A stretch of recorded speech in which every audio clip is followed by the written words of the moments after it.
Assalamualaikum warahmatullahi wabarakatuh. Selamat pagi dan salam sejahtera untuk kita semua, dimanapun Anda berada. Semoga kita senantiasa dalam lindungan serta rahmat Tuhan Yang Maha Kuasa. Amin. Salam Petani Indonesia, dari Petani Cabai Batuah. Terima kasih karena telah setia dan stay di channel kebanggaan kita ini, yaitu channel Petani Batuah. Melalui video ini kembali kita akan bagikan sebuah ilmu tentang budidaya cabai berdasarkan teori-teori, referensi-referensi, dan yang tak kalah pentingnya berdasarkan sebuah pengalaman pribadi langsung secara prakteknya. Adapun nanti yang kita sampaikan berupa informasi tidak sama dengan pengalaman pribadi teman-teman petani, kita sama-sama memakluminya.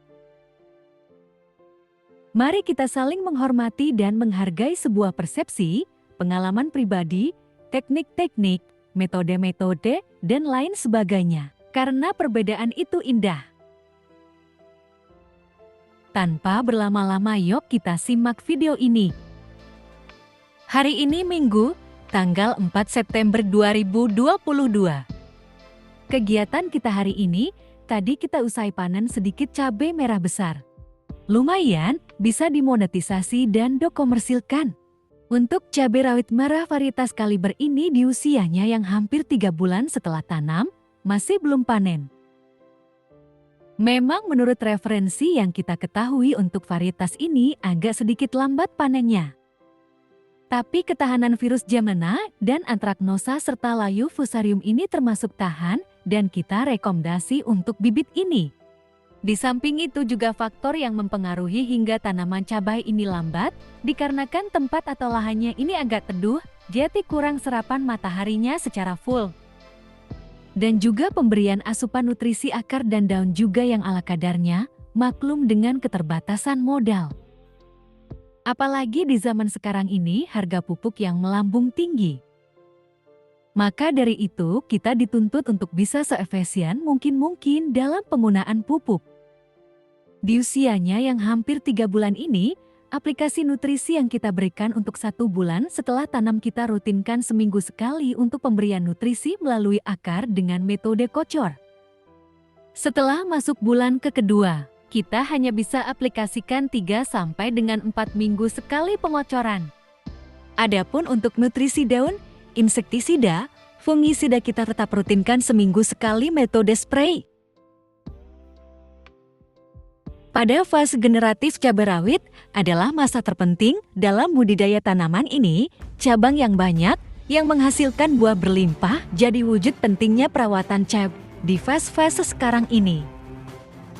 Pada tanaman cabai rawit, fase generatif umumnya dimulai saat tanaman berusia di atas 30 hari ke atas. Ditandai dengan kemunculan bunga pertama. Di usianya yang lebih hampir 3 bulan perkembangan sudah cukup lumayan bagi kita petani yang masih pemula ini. Hal yang harus sama-sama diingat bagi kita petani pemula, saat tanaman memasuki fase generatif ini, berarti perawatan dalam bentuk pemupukan harus diubah.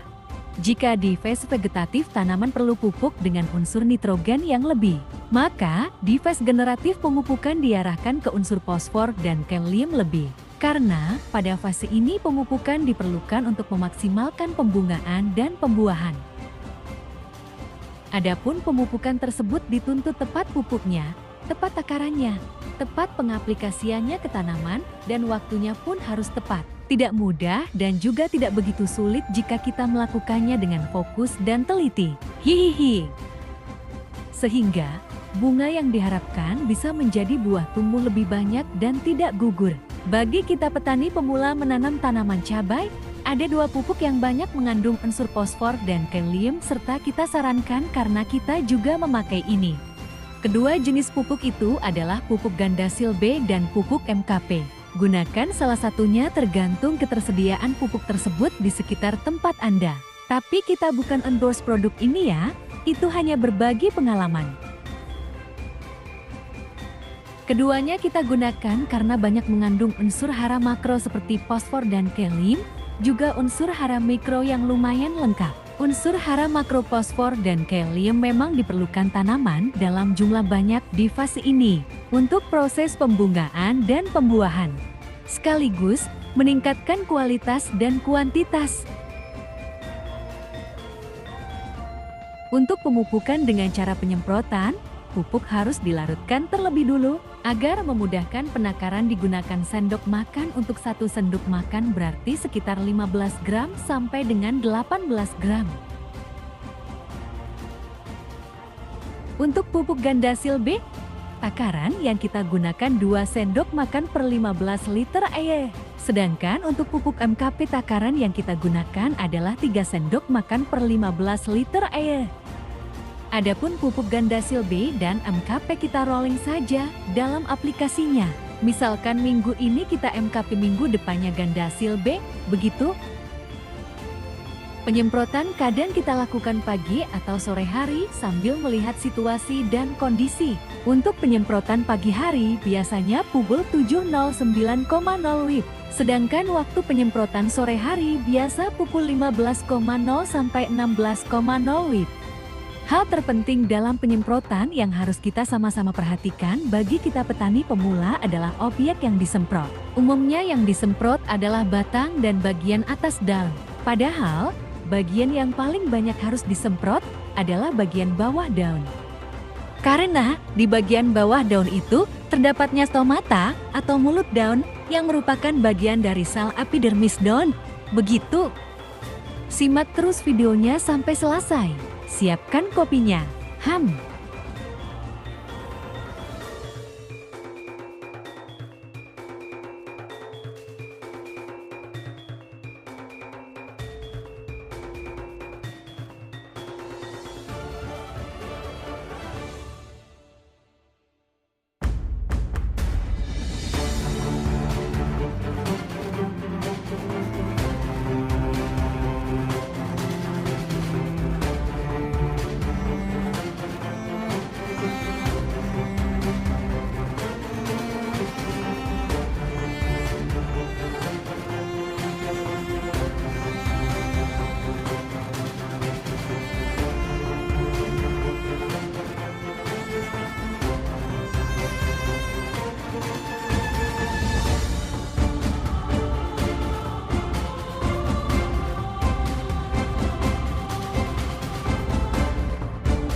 Terima kasih masih setia dan stay di video kita ini. Demikian informasi yang dapat kita bagikan untuk hari ini, semoga ada manfaatnya. Salam petani Indonesia, tetap berkarya. Salam dari petani cabai Batuah. Assalamualaikum warahmatullahi wabarakatuh.